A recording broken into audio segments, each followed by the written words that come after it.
κάναμε μια πρωτοβουλία για τα μαθηματικά. Το είχαν κάνει στο Φιδάκι και σε μια άλλη δράση, οπότε το κλέψαμε να πούμε λοιπόν, για να το παίξουμε στα μαθηματικά. Εκ μέρους του σχολείου μας, λοιπόν, θέλαμε να σας παρουσιάσουμε μια εκπαιδευτική δράση που στοχεύει στο συνδυασμό των μαθηματικών με τη βιωματική μάθηση μέσω ενός διαδραστικού παιχνιδιού. Στόχος μας ήταν να δημιουργήσουμε ένα μαθησιακό περιβάλλον όπου οι μαθητές δεν μαθαίνουν μόνο θεωρητικά, αλλά να καλύπτουν τις μαθηματικές έννοιες μέσα από εμπειρία, συνεργασία και παιχνίδι.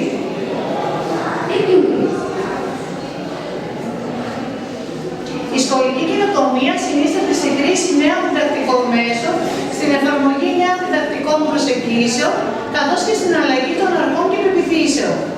Ο σύγχρονος εκπαιδευτικός οφείλει να διευκολύνει τη μάθηση μέσω της ενεργητικής συμμετοχής των μαθητών, πρακτική εργασία, βιωματική μάθηση, είναι σύμβουλος και καθοδηγητής και ταυτόχρονα δρά ως μέρος μιας ομάδας που μαθαίνει, μοιράζεται με τους μαθητές τη γνώση ως συνεργάτης και αναπτύσσει μεγαλύτερη ευαισθησία στις μαθησιακές προτιμήσεις και ιδιαιτερότητες των μαθητών.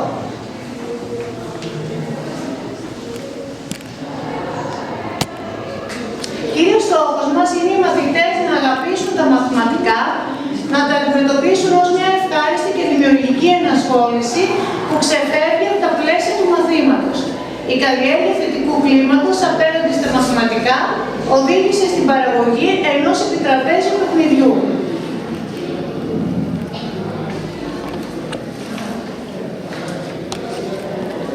Το οποίο θα μας το παρουσιάσουν τώρα τα κορίτσια.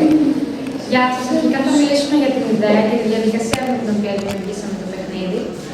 Η δημιουργία του παιχνιδιού μας ξεκίνησε με πρωτοβουλία της καθηγήτρας μαθηματικών μας, της κυρίας Παπά. Με δική της ιδέα και καθοδήγηση, αλλά και με τη δημιουργικότητα όλων των μαθητριών, της Γιάννη Βίδα, από τον Χρήστο Μαρίνα και από τη Σκελίδη Σοφία, ξεκινήσαμε να εργαζόμαστε για την κατασκευή ενός μαθηματικού παιχνιδιού. Αρχικά πραγματοποιήσαμε μια ιδέα διαδικαταιγίδας, κατά την οποία ανταλλάξαμε πολλές ιδέες σχετικά με το τι είδους παιχνίδι θα μπορούσαμε να δημιουργήσουμε. Μέσα από αυτή τη συζήτηση, αποφασίσαμε να βασιστούμε στο κλασικό και αγαπημένο παιχνίδι Φιδάκι, το οποίο όμως το προσαρμόζαμε έτσι ώστε να περιλαμβάνει μαθηματικές προκλήσεις και ερωτήσεις. Στη συνέχεια, προχωρήσαμε στο σχεδιασμό και την κατασκευή του ταμπλό, έχοντας τη βοήθεια δύο φιλολόγων του σχολείου, της κυρίας Κότση και της κυρίας Κάλπη. Οργανώσαμε τη δομή του παιχνιδιού, τοποθετώντας τα αριθμημένα τετράγωνα, τις σκάλες που βοηθούν το παίκτη να προχωρήσει πιο γρήγορα, καθώς και τα φιδάκια που τον κάνουν να επιστρέφει πίσω. Παράλληλα, επιλέξαμε προσεκτικά τα χρώματα και τη διάταξη του ταμπλό, ώστε να είναι ευχάριστο οπτικά και εύκολο στη χρήση. Έπειτα ασχοληθήκαμε με τη δημιουργία των ερωτήσεων που θα χρησιμοποιούνται στο παιχνίδι. Επιλέξαμε διάφορα είδη ερωτήσεων, όπως σωστό ή λάθος, αλλά και άλλες μαθηματικές ερωτήσεις που απαιτούσαν σκέψη και γνώση. Τις ερωτήσεις αυτές τις γράψαμε σε κάρτες, τις οποίες κόψαμε σε συγκεκριμένο σχήμα και χωρίσαμε σε διαφορετικά χρώματα. Κάθε χρώμα αντιστοιχούσε σε μια διαφορετική εξέλιξη μέσα στο παιχνίδι, όπως επιβράβευση, πρόκληση ή κάποια μικρή ποινή, κάτι που έκανε το παιχνίδι πιο ενδιαφέρον και απρόβλεπτο. Για την δημιουργία του παιχνιδιού χρειάστηκαν αρκετές συναντήσεις, συζητήσεις και συνεργασία μεταξύ μας. Σε κάθε στάδιο ανταλλάξαμε απόψεις, διορθώναμε μικρές λεπτομέρειες και προσπαθούσαμε να βελτιώσουμε το παιχνίδι ώστε να γίνει όσο το δυνατό πιο ολοκληρωμένο και λειτουργικό. Μέσα από αυτή τη διαδικασία μάθαμε όχι μόνο μαθηματικά, αλλά και τη σημασία της συνεργασίας, της οργάνωσης και της δημιουργικής σκέψης. Όσον αφορά το περιεχόμενο του παιχνιδιού, το παιχνίδι αποτελείται από ένα ταμπλό με αριθμημένα τετράγωνα, στο οποίο υπάρχουν σκάλες που βοηθούν τον παίκτη να προχωρήσει πιο γρήγορα, αλλά και φιδάκια που τον αναγκάζουν να επιστρέψει σε προηγούμενη θέση. Επιπλέον, το παιχνίδι περιλαμβάνει χρόνια για τους παίκτες, ένα ζάρι και ένα σύνολο καρτών με μαθηματικές ερωτήσεις. Οι κάρτες αυτές έχουν διαφορετικά χρώματα και περιέχουν ερωτήσεις διαφόρων τύπων, όπως ερωτήσεις σωστού ή λάθους, αλλά και άλλες μαθηματικές ερωτήσεις που απαιτούν σκέψη και γνώση. Επίσης, φτιάξαμε και κατανοητούς κανόνες. Πιο συγκεκριμένα, το παιχνίδι μας μπορούν να το παίξουν από 2 έως 4 παίκτες και απευθύνεται σε άτομα άνω των 15 ετών, καθώς σε αυτή την ηλικία διδασκόμαστε την ύλη της Α Λυκείου, όπου πάνω σε αυτήν δημιουργήσαμε και τις ερωτήσεις του παιχνιδιού. Ο κάθε παίκτης έχει ένα πιόνι, μπλε, μοβ, κίτρινο ή πορτοκαλί. Κάθε παίκτης ρίχνει μια ζαριά και προχωράει έως σωστές σφαίρες, όπως είναι και το κανονικό φυτάκι. Αν κάποιος φέρει τον αριθμό 6, τότε ξαναρίχνει το ζάρι. Ενώ άμα κάποιος πέσει στη θέση που ξεκινάει η σκάλα, τότε την ανεβαίνει και αντίστοιχα όποιος πέσει στη θέση που υπάρχει το κεφάλι του φυτάκι, θα το τσουλάει μέχρι το τέλος της ουράς του. Όπως προαναφέραμε, στο ταμπλό υπάρχουν πράσινες, κόκκινες, ροζ και γκρι κάρτες. Αν ένας παίκτης πέσει πάνω σε πράσινη κάρτα και απαντήσει σωστά την ερώτηση, προχωράει μπροστά 2 θέσεις. Αν την απαντήσει λαθασμένα, προχωράει μόνο 1 θέση. Αν κάποιος πέσει σε κόκκινη κάρτα και την απαντήσει σωστά, πηγαίνει πίσω 1 θέση. Αν την απαντήσει λαθασμένα, πηγαίνει πίσω 2 θέσεις. Οι ροζ κάρτες και οι γκρι κάρτες είναι ερωτήσεις από την Τράπεζα Θεμάτων. Αν κάποιος τις απαντήσει σωστά, πηγαίνει στην κοντινότερη σκάλα και την ανεβαίνει, ενώ αν την απαντήσει λάθος, πηγαίνει στο κοντινότερο φυλάκι και το κατεβαίνει.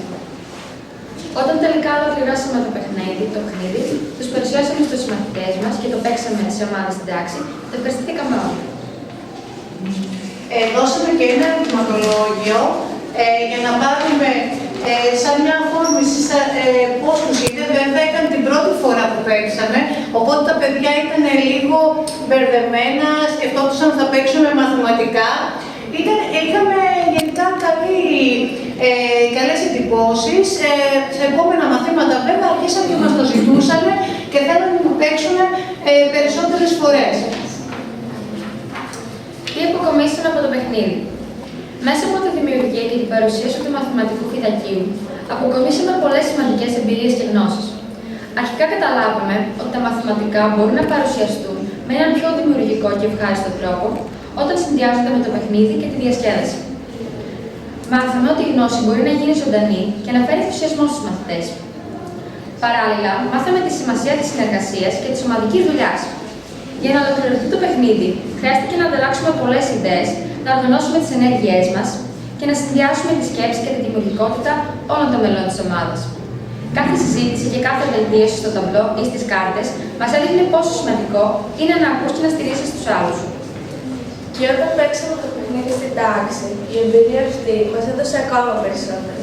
Βλέποντας τους συμμαθητές μας να συμμετέχουν ενεργά και να αντιμετωπίζουν τις μαθηματικές προκλήσεις, συνειδητοποιήσαμε πόσο αποτελεσματικό μπορεί να είναι το παιχνίδι ως εργαλείο μάθησης. Η διαδικασία του να απαντάς ερωτήσεις, να προχωράς ή να επιστρέψεις στο ταμπλό έκανε τα μαθηματικά πιο ζωντανά και πιο ενδιαφέροντα. Επιπλέον, συνειδητοποιήσαμε ότι η δημιουργία ενός παιχνιδιού απαιτεί υπομονή, σχεδιασμό και συνεχείς βελτιώσεις. Η εμπειρία αυτή μας δίδαξε ότι η μάθηση δεν περιορίζεται στα βιβλία ή τις τάξεις. Μπορεί να γίνει δημιουργική, συνεργατική και πάνω απ' όλα διασκεδαστική. Το μαθηματικό φιδάκι απέδειξε ότι η γνώση και η φαντασία μπορούν να συνδυαστούν με τρόπο που ενθαρρύνει την ενεργή συμμετοχή και αφήνει μια ουσιαστική εμπειρία μάθησης στους παίκτες. Γεια σας! Είμαστε από το τέταρτο Λύκειο του Ελευθερίου. Εδώ είναι πώς παίξατε μέσα στην τάξη και τώρα μπορείτε να παίξετε και εσείς. Κορίτσια, μπορείτε να καλέσετε παιδιά εδώ πώς να παίξουμε. Ωραία. Εντάξει, το κλείνω. Ευχαριστούμε πολύ για την προσοχή σας από το τέταρτο Λύκειο του Ελευθερίου. Μπορούμε να μαθαίνουμε να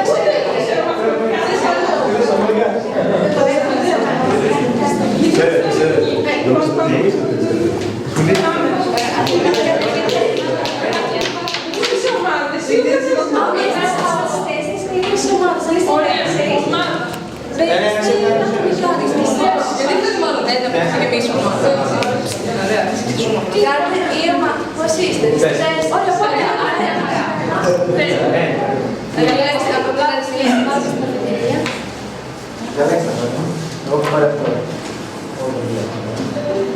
Ωραία, να ρίξει πρώτος.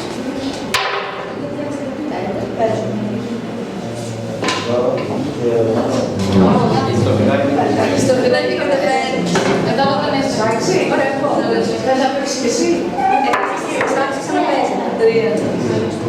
Οπότε ανεβαίνεις.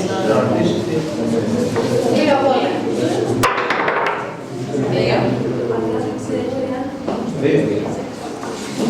Δύο. Θα κάνετε επίτηδες να μην πέσετε.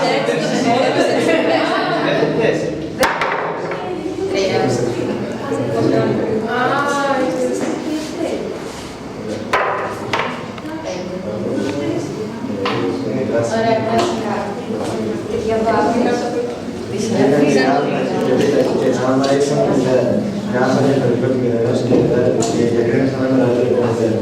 Αν είχε διαλύδες εξής τότε.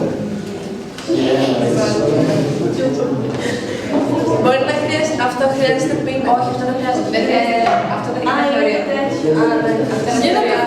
Συνήθως οι πράσινες και οι κόκκινες είναι είτε στο στόχο σε θεωρία. Οι άλλες είναι από τράπεζα που χρειάζεται πίνα. Δεν θα γράψεις κάτι. Ωραία. Δευτέρα ηλικίου δεν είστε.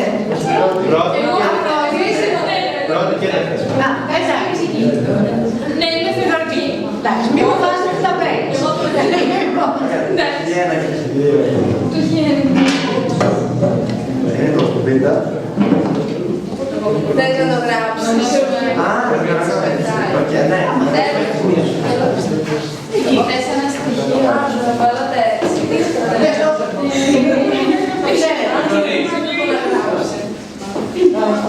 Έχετε έτοιμο προετοιμασμένος και Έρθω το κουμπάρι για μετά. Θα μου φέρετε.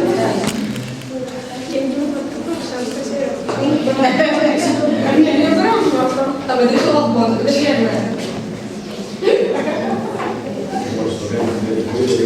Όχι, δεν έχει πολύ. Πολύ ωραία.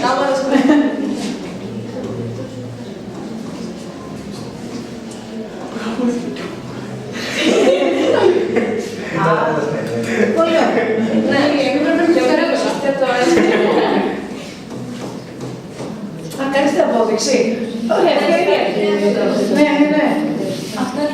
Αν κάνουμε το δύο, που δεν τα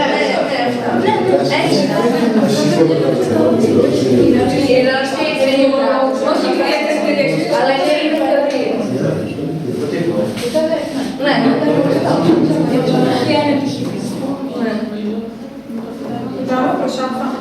Ναι, μας δύο θέσεις μπροστά. Άρα το στείλω. Άλλη μία.